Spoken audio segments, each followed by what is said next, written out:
जू की तू तो नहीं थी कल की पिच, थोड़ा बहुत था कुछ मामला, लेकिन आखिर में जब रिवर्स होते हुए देखा तो अब जो मेरी तरसी हुई आंखें थी ना उनको थोड़ी सी ठंडक मिली।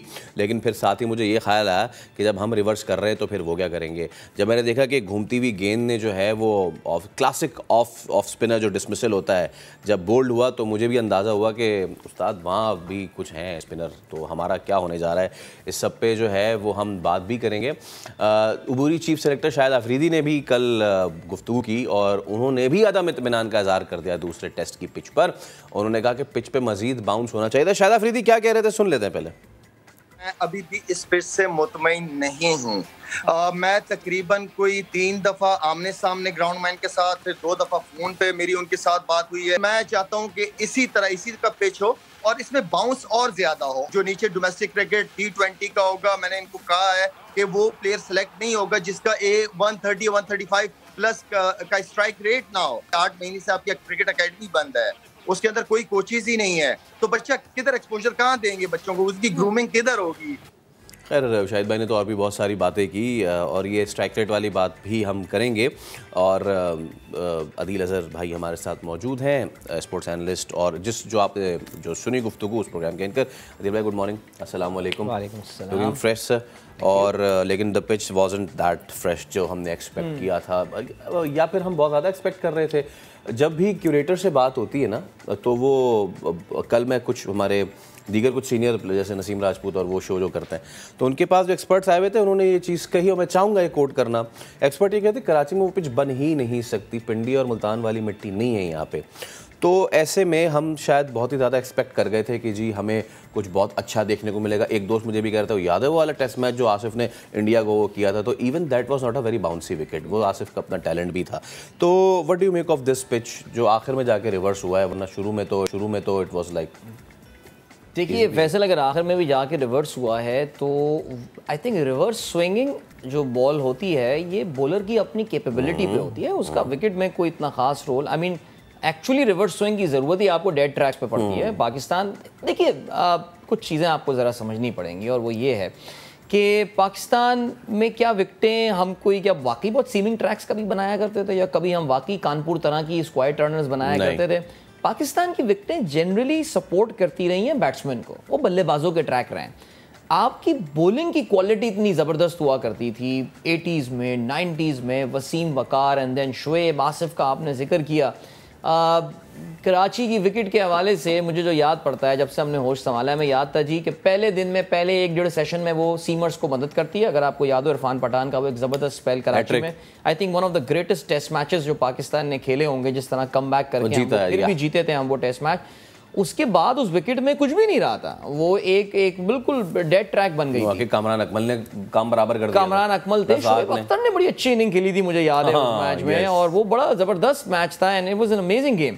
कहने का मतलब जो है ना वो ये है कि हमारी एक गलत एक्सपेक्टेशंस क्रिएट कराई जाती हैं। देखिए उसका एक बहुत बड़ा ताल्लुक ना नए बोर्ड के साथ भी है। जब भी ऐसा होता है, नई हुकूमत आती है, वो कहती है जी हम तो सारे मसलों के हल हमारे पास हैं, ये मसले अभी सॉल्व करते हैं। अभी हमने रिसेंटली पिछले 1 साल में पाकिस्तान में देख लिया, नहीं होते। जो लॉन्ग टर्म प्रॉब्लम्स होते हैं वो आप सॉल्व नहीं कर सकते। अब आपने कहा जी डायमंड क्रिकेट क्लब पिंडी के क्यूरेटर को आपने, जिनका ताल्लुक चकवाल से, आपने उनको बुला लिया।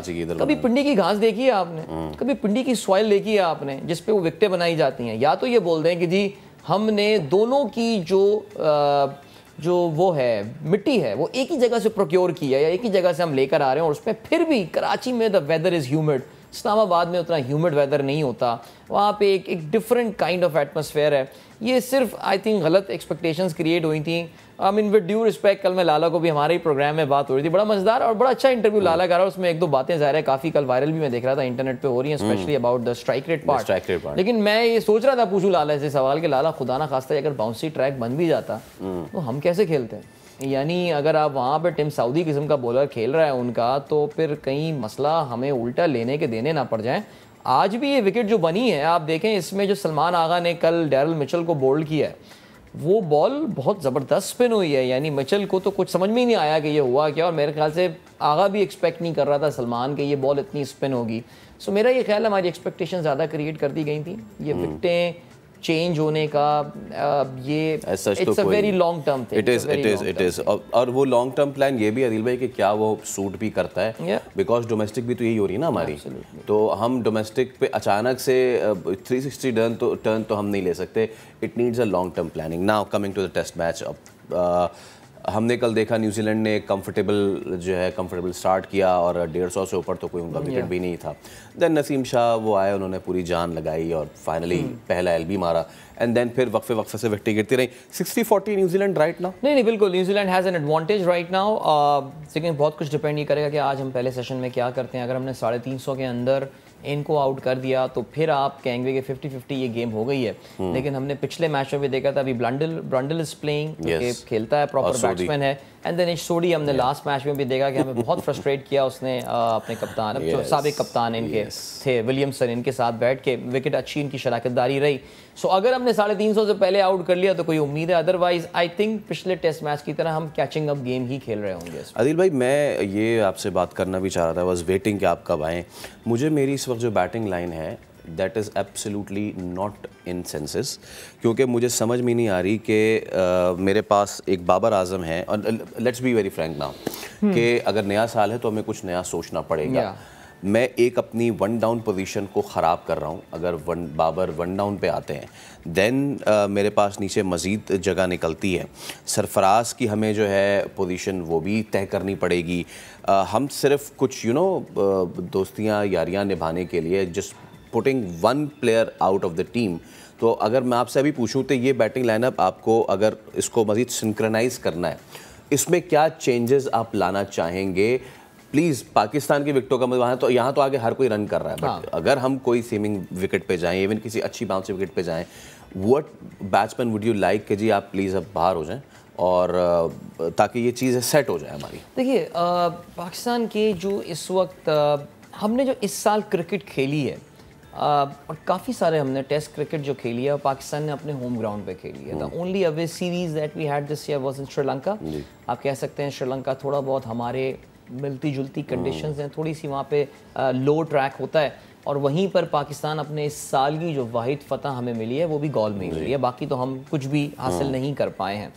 हमारी बैटिंग एक्सपोज फैसल वहाँ पर होती है जहाँ पर थोड़ी बॉल हिलना जुलना शुरू हो जाती है, जहाँ पे थोड़ी सी बॉल विकेट ग्रिप करना शुरू हो जाती है। यही प्रॉब्लम एक्चुअली रिजवान के साथ, रिजवान के डाउनफॉल की वजह जो बनी है ना वो यही बनी है। जहाँ पे बॉलर को थोड़ी सी विकेट पे मदद मिलेगी रिजवान स्ट्रगल करेंगे।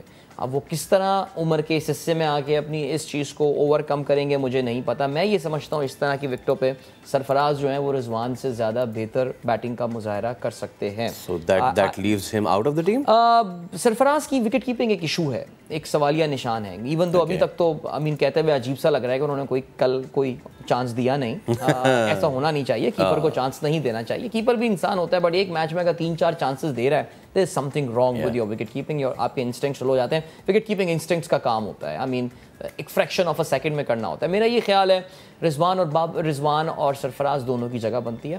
देयर इज़ नथिंग रॉन्ग अगर मैं बाबर कह जा रहा हूँ, सरफराज को हम एज ए स्पेशलिस्ट बैट्समैन खिलाएं। इंग्लैंड की टीम अगर आप देख लें तो वहाँ पे जॉनी बेस्टो और जॉस बटलर एक साथ खेलते हैं। फोक्स जो है वो भी एक विकेट कीपिंग बैट्समैन ही हैं। उनको भी वो भी एक साथ 3 उनके जो है वो खिलाड़ी लाइन में लगे हुए हैं। सो आई डोंट सी एनीथिंग। मैं देखिए इसमें लेकिन फिर सवाल ये पैदा होता है कि अगर आप रिजवान को खिलाना चाहते हैं तो आपको ड्रॉप किसको करना है? अब्दुल्ला शफीक को क्या आप ड्रॉप करेंगे? मैं इसके खिलाफ बात करूंगा, बिकॉज अगर उसके पिछले 2-3 टेस्ट मैच खराब हो गए, देखें फवाद आलम वाली गलती खुदा के लिए ना करें। Abdullah Shafique even with his failures in the past 1.5 series वो टॉप 10 रन गेटर्स में इस बार टेस्ट क्रिकेट में है। इंटरनेशनल की मैं बात कर रहा हूँ, इसलिए आपको उसको रखना पड़ेगा। आई थिंक जो एक अच्छी चीज़ फैसल यहाँ से निकल कर आ रही है वो ये आ रही है कि the players are insecure about their place now. एक कंपटीशन उनको नज़र आ रहा है। कल लाला ने अपनी हमारे प्रोग्राम में हुरैरा का जिक्र किया। अगर हुरैरा टीम में आते हैं तो इसका मतलब हुरैरा ओपन्स, ओके, वो शुरू में ऊपर के नंबरों पे खेलते हैं। इसका मतलब ये कि अब्दुल्ला पे प्रेशर आएगा, इसका मतलब ये कि इमामुल हक पे प्रेशर आएगा। इस वक्त पाकिस्तान टीम में सिचुएशन वो आ गई है that no one really can take his place for granted. India ने बहुत बड़ी गलती की कि विराट कोहली की ग्रेटनेस की वजह से उसको उन्होंने ड्रॉप नहीं किया। जरा उसके पिछले 3 साल में आप टेस्ट एवरेज देखें, 26, 19, 27, व्हाट इज हैपनिंग? कोहली से आप उम्मीद लगाते हैं, he is not delivering. Babar, मैं हरगिज़ ये बात नहीं कह रहा कि बाबर हमारा भी उस लेवल पे आ गया, हर तमाम तर मुश्किलात के बावजूद Babar is still scoring runs. जो मेरा पॉइंट ऑफ व्यू है वो ये है कि this is a reasonable batting lineup. Pakistan की अजीम तरीन बैटिंग लाइनअप भी मुश्किल विकेटों पे स्ट्रगल की है। आई मीन ऑस्ट्रेलिया में when was the last time we won a test match? या 1994 परहैप्स, मेरे ख्याल से 30 साल होने को आ रहे हैं। सो इसी को रहने दें। सिर्फ जो एक चीज़ बनती है वो ये कि आपको किस तरह रिजवान को अकोमोडेट करना है इस लाइन। ओके, एंड आखिर में कल शाहिद अफरीदी ने जिस तरह वो निकल के छक्के मारते थे उसी तरह उन्होंने एक और निकल के स्टेटमेंट मारी है कि जी 135 अबव स्ट्राइक रेट वाला बंदा ही मुझे T20 में चाहिए। What do you make of it? देखिए, मेरा ये ख्याल है कि थोड़ा आउट ऑफ द कॉन्टेक्स्ट इस बात को जो है ना वो रीड किया जाए। बहुत सारे लोग एक्चुअली ये अप्लाई कर रहे हैं ऑन बाबर। यार बाबर की तो 135 स्ट्राइक रेट नहीं है, इसका मतलब बाबर गोज आउट। ये कल, क्योंकि मुझे कल ट्विटर पे कुछ लोगों ने टैग किया and I was quite surprise. नहीं, देखिए लाला का आपको समझना पड़ेगा बात, उनकी तमाम तर बातों का जो महवर होता है वो यंग टैलेंट होता है। उनका फोकस ही यही है कि यार किसी तरह, आपने अभी इनका क्लिप भी चलाया, उसमें उन्होंने कहा कि यार एकेडमी जब फंक्शन नहीं कर रही है तो ये हमारे नौजवानों को कहाँ मौका मिलेगा खेलने का। और आप ये भी देखें कि वो Pakistan junior league, now defunct Pakistan junior league के जो टॉप प्लेयर्स थे उसको वो अटैच कर रहे थे प्लेयर्स के साथ। अब वो टेस्ट टीम में हमारे 3 लड़कों को ला के, ये हुरैरा और 2-3 और लड़के हैं जिनको ला के वो टीम के साथ ड्रेसिंग रूम में एंगेज कर रहे हैं। उनका सिर्फ ये कहना था कि उन खिलाड़ियों को कंसिडर ना करें, वो नए प्लेयर्स की बात कर रहे थे। आप वेल आई नो इस पर लोग डिसएग्री कर सकते हैं, लेकिन बाबर इस वक्त आपकी टीम की एक ज़रूरत है, आप उसको किसी भी फॉर्मेट से ड्रॉप नहीं कर सकते। He brings in an element of stability to the side, अपनी 124-130 की स्ट्राइक रेट के साथ भी। मेरा ये ख्याल है, जो मैं समझा हूँ, लाला ने नए खिलाड़ियों के हवाले से ये बात की थी, not about the existing player in the team. तो फिर वो एग्जिस्टिंग प्लेयर्स जो हैं, जिसमें आसिफ अली का एक नाम है, जिसमें इफ्तिखार का एक नाम है, इट्स अबाउट अदील भाई, हमने भी यही देखा है कि फंस के हम खेलें, चाहे हमने एशिया कप खेला है या फिर 135 का स्ट्राइक रेट, इस पे हम थैंक यू सो मच, पहले तो यू केम 135 के स्ट्राइक रेट को जो है एक्सप्लेनेशन बड़ी ज़्यादा ज़रूरी है। और उस पर यह है कि क्या हम फंस के खेलें और आखिरी के ओवर में आके 4 छक्के लगाएं, हमेशा तो ऐसा नहीं होगा।